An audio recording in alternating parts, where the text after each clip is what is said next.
Good evening, listeners. My name is Peter Greer.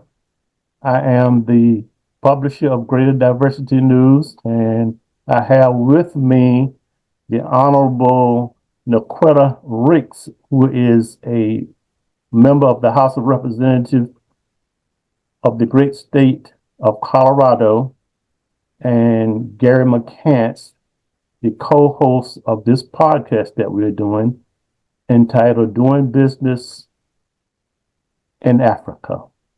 And with that being said, we're going to go right to our representative. Representative, thanks for being here. If you would, tell us a little bit about yourself, how you end up in America, how you get involved in ADDI, your Black Chamber, and please uh, let our listeners know that we plan to have you back because we're not going to try to feed them too much information at one time, but we think that you are a storehouse of information that our listeners need. We need to pursue the economic liberation of Africa, and we can't think of a better person to start with than you. So with that, Well, thank you so much.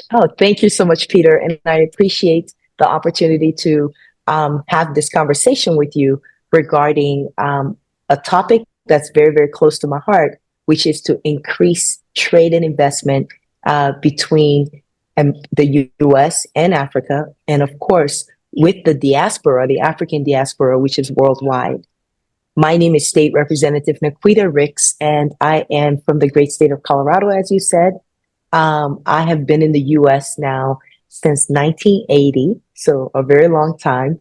My family moved here in 1980 after a bloody military coup, and we came as asylum seekers seeking refuge because our native land, Liberia, West Africa, where I'm from, was not safe. In 1980, very briefly, my mother's fiance was a member of the government. And when the military coup happened and the government was overthrown, soldiers came to our home in April of 1980 looking for my mom's fiance, who was one of the government officials. When they found him, they dragged him and my mother out to the driveway. And by the grace of God, they left my mom, but they did throw my mom's fiance, Dr. Bright, in the back of a pickup truck. Within a few days of that incident, they had rounded up 13 members of the government and they tied them to a beach in the city of Monrovia, capital city, and they shot all of them by firing squad. And that was a very, very tragic situation. After the soldiers left our home, we knew that we were not safe. So we quickly packed one suitcase apiece, my mom, myself, my sister, who was younger than me, and another cousin who was with us. We went into the city and was at a relative's house for about 2 months. My mother quickly applied for a leave of absence, and we came to the United States in June of 1980. We landed in Chicago where my mom had family. And then ultimately we came to Colorado by that August because my mom had two sisters here in Colorado who were attending the university. And so I grew up in Aurora, Colorado, which is outside of Denver, and have been here for a long time. And Colorado has become my home. But I serve now as a state representative. I'm in the fourth year in the Colorado General Assembly. And I represent a very diverse area that has over 300 different languages being spoken in our public schools. It's extremely diverse, people from all over the world, but is a great place. I am the founder and president of the African Chamber of Commerce, which was started in 2014 roughly because we had our first African mall that opened up, a place called the Afrique Mall. And we quickly realized that there was no one or no organization that was advocating for African businesses. And so we started there as an advocacy organization. And, we were around for a while. And in 2019, we really got our footing when we actually supported the state of Colorado with the census. And basically, they were looking to count the hard to count communities, which are typically immigrant populations because they don't understand everything that's going on, or they are not trusting of government. So we were able to form partnerships within the African immigrant community and help to count the people. And then in 2020, COVID struck in March of 2020. And then we became a very, very trusted voice because on a weekly basis, we were the voice of information for our community. We did weekly town halls where people tuned in. We helped them get resources, whether that was food, help for rent. People just didn't know where to turn. It was an unprecedented time, and we were able to still help to get the census information out while getting information to our community. We hosted the governor, members of the different city mayors, and everything, and brought everybody together to try to make sense of what was the unprecedented pandemic. And we've been rolling ever since. This last weekend, we just commemorated our third annual Business Award ceremony, where we had none other than the president of ADDI, Ambassador Arikana Chambora Kwayo, as our Lifetime Achievement Award recipient. And she also got to speak to our audience here in Colorado, which was a very, very exciting time. But we do all of this in the interest of growing the economic interest of the immigrant and Black communities, business communities of Colorado. And so when we talk about engagement with the diaspora, we know that in order to grow or to develop the Africa that we want, we need to be engaged. We need to take our expertise that we have gleaned here through education, through business, through experience in working, and take it back home to the continent and help to develop that. The African Chamber has been very active in doing a lot of those things, and we've done that by taking trade missions, taking investors back from the U.S. into Liberia. We've done at least 4 trade missions starting in 2018, taking investors back where they were interested in everything from mining to education to agriculture to tourism. And we continue to do those types of events and ventures. This year, the African Chamber is looking to bring a business to business type event that will bring people from the continent to talk about their small businesses and the things that they do and connect them here with business partners. And we're looking to do that sometime in the month of September. And then in December of this year, we'll be doing another trade mission to the continent. And Liberia will be one of those countries. And we're looking for a second country that we might be able to do business to business opportunities as far as like an investment conference. We normally also add some tourism in there because people need to see the country and the places that they will be investing in. So I'll stop there and let you guys ask some questions. Thank you so much. Gary, would you like to start out? Sure, absolutely, Peter. Thank you. And Representative Ricks, it's a pleasure meeting you. You have a very, very storied background and obviously have overcome a lot of barriers and challenges in your journey. My first question is, the African Chamber and the local Black community in Denver, how have you cemented or created relationships between both sides of the aisle, so to speak? How's that relationship going so far?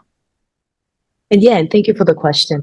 That's a good place. You know, in some places, or in some cases, people seem to think that there's a division there, right? It's like, oh, they're the Africans, oh, they the Americans. And I think once we're able to cross those bridges, as far as whether it's an accent that a person has, when they look at the color of my skin and your skin, they see a Black person.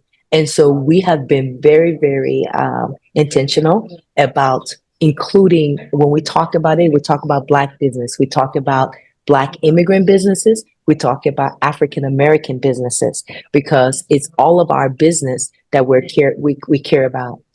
The thing is that we also are very aware that we stand on the shoulders of our African American brothers. We would not be able to even have these opportunities if it wasn't for all the victories and the things that you guys have come through, the trauma that you fought, the racism, the discrimination, and all of those things for equal rights and for us to even stand today. So we are together, we are one. We just started this year our women's entrepreneurship program, and the cohort was a mixture of everything from people from Africa, from African American communities, and everything that we do is very, very inclusive. We see us as one, and of course, we don't discriminate against anybody, so anybody can come and be there. But we are focused in on building Black business in Colorado. And so that's people from the Caribbean, that's people from the Americas, that's everyone that's considered a part of the Black business community. And so we are growing, and I think people recognize it. In fact, a lot of the awards that were given out were for African American owned businesses. And we do have a Black chamber here, by the way, and we have the NAACP. And so we are intentional about engaging with all of those different entities to ensure that the resources that we have are shared with everyone and that everyone is welcome, so that we are growing wealth together as a race, as a community. So you mentioned also that you're going to have a couple of trade missions, which I think is very good because it gives a chance for both sides of the continent and the world to see, how you can engage and create those kind of relationships. Are there one or two industries that you're attempting to focus on between Africa and the U.S.?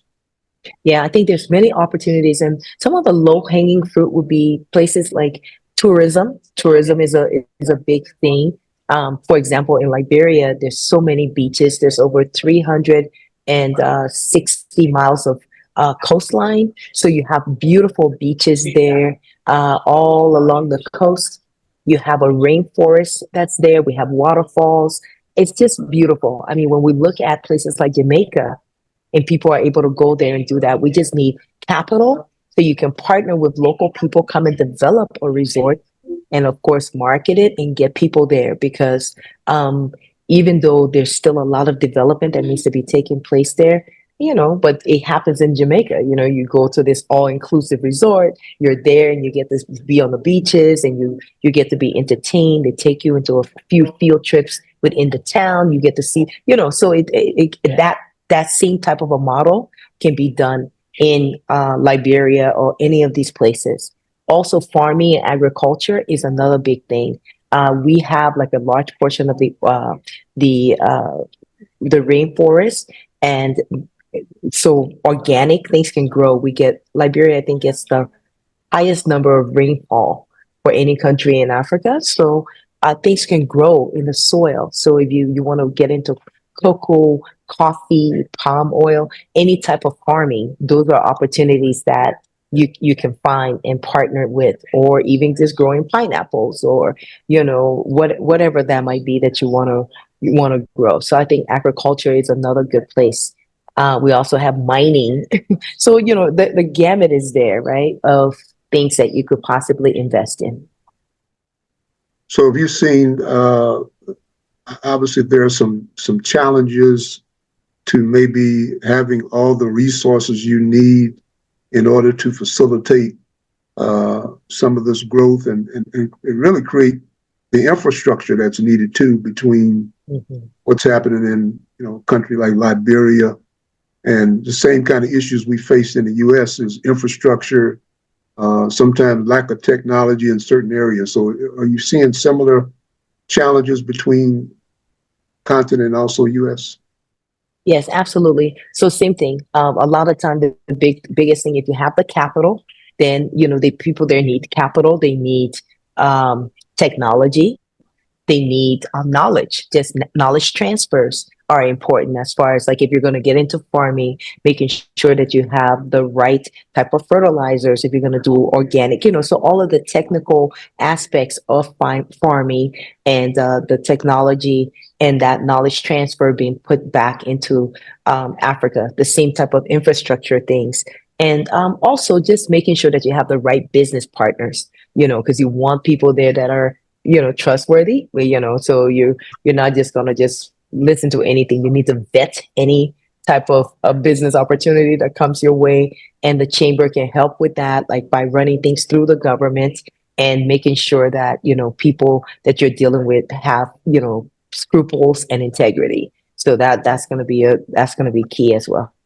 Can I jump in and ask a question or two? I'm anxious.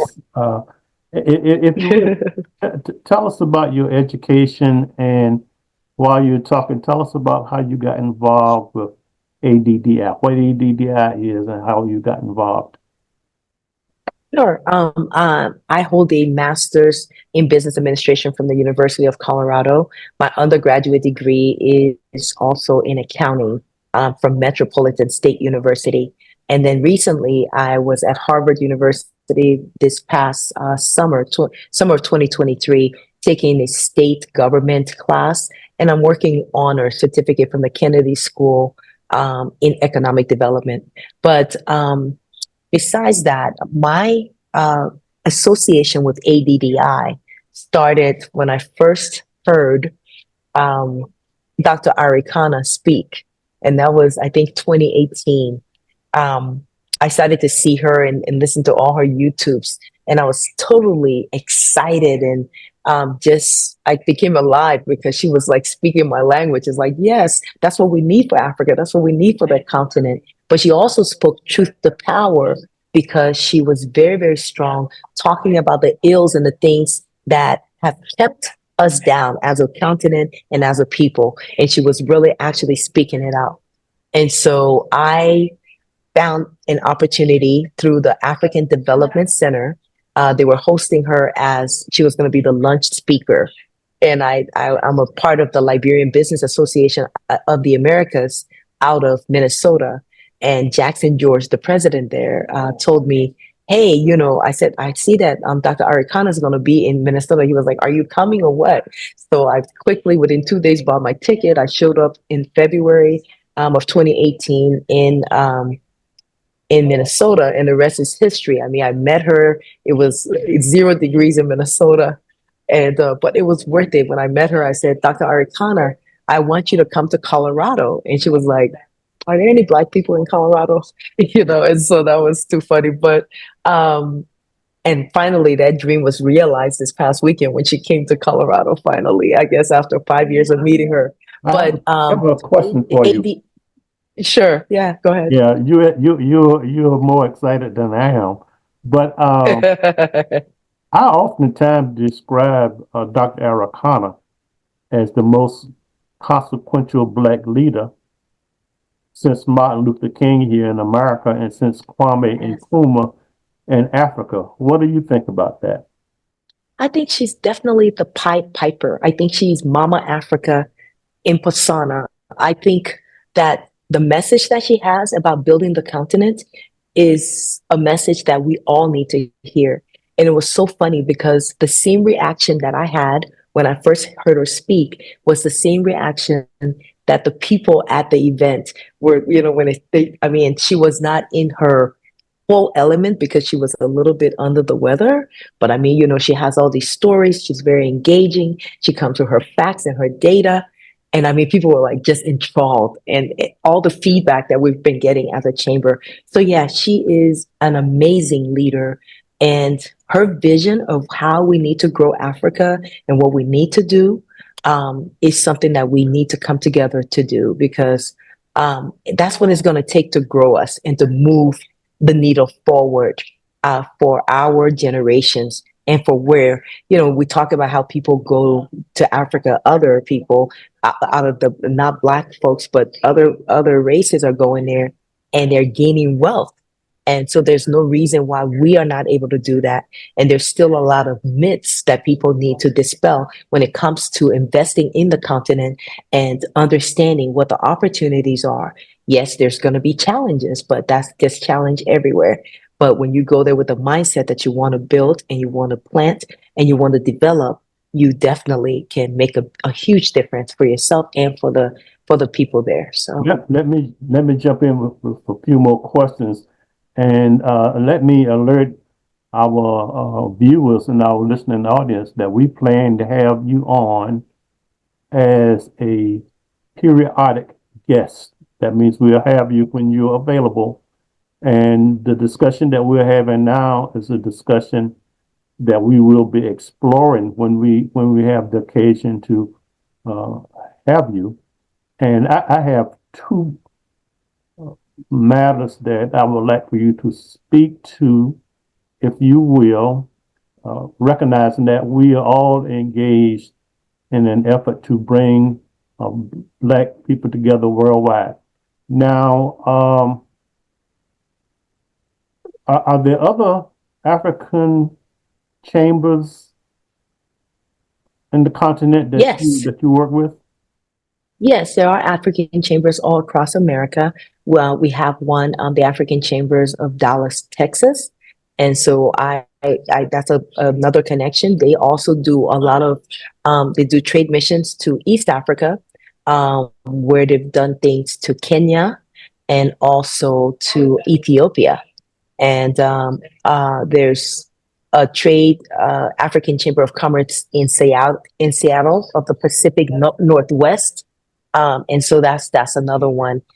We have the Liberian Business Association in Minnesota that has is a subset of the Liberian Business Association in Liberia, but this is of the U.S. So all of the Liberian businesses, a lot of them are part of that organization. So there's many different types of chambers or business associations that are African focused across the U.S. Now, we're interested in organizing Black students to help with the economic liberation of Africa. And to that end, I would like for you to reflect on how we can reach out to African students, African student unions, etc. And I won't put you on the spot now unless you have a comment that you'd like to make. But at some later date, if not now, I would like for us to reflect on how we can get students involved in something that is important to them, whether they realize it or not. Because we have to allow students to know, we have to teach our students that Africa is their motherland. It is their promise.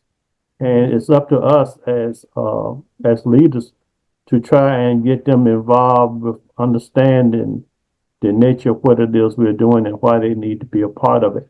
Now, I'm going to cut myself off. Don't want to keep you too long. Gary, do you have anything? And whether you have anything or not, Gary, before we stop, representatives, we're going to give you an opportunity to give closing remarks. And but I want to get out of it so that we don't run out of time. Gary? Okay, and Go ahead. I'm sorry. You go ahead, Representative. Okay, Peter. Yes. So I wanted to just touch on the question you just posed regarding African students. Last Friday, I had the opportunity to speak at the University of Denver, the Corbell School of International Studies. And it was for a group called the Africa Agenda. And basically, he is a journalist and someone has been doing this every year. And there were a lot of international students from all over the continent.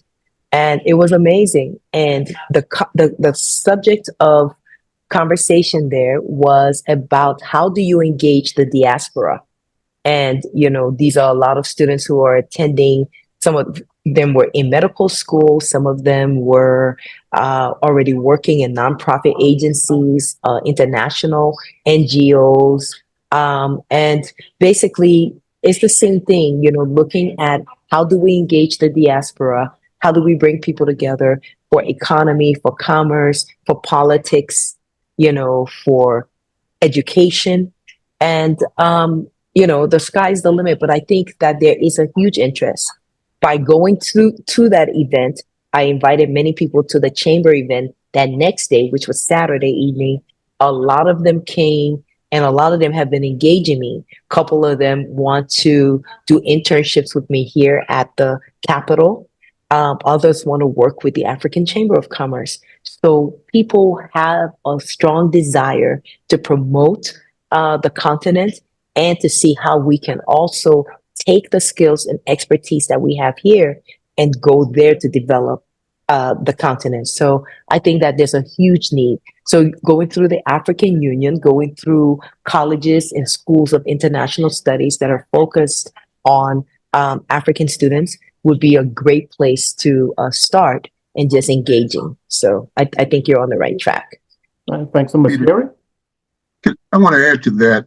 One of the things that I'm thinking as we're having this conversation is, I don't know if there's some kind of resolution or structured trade agreement between all of the entities that we spoke about, including all the entities that you spoke about, Representative Ricks.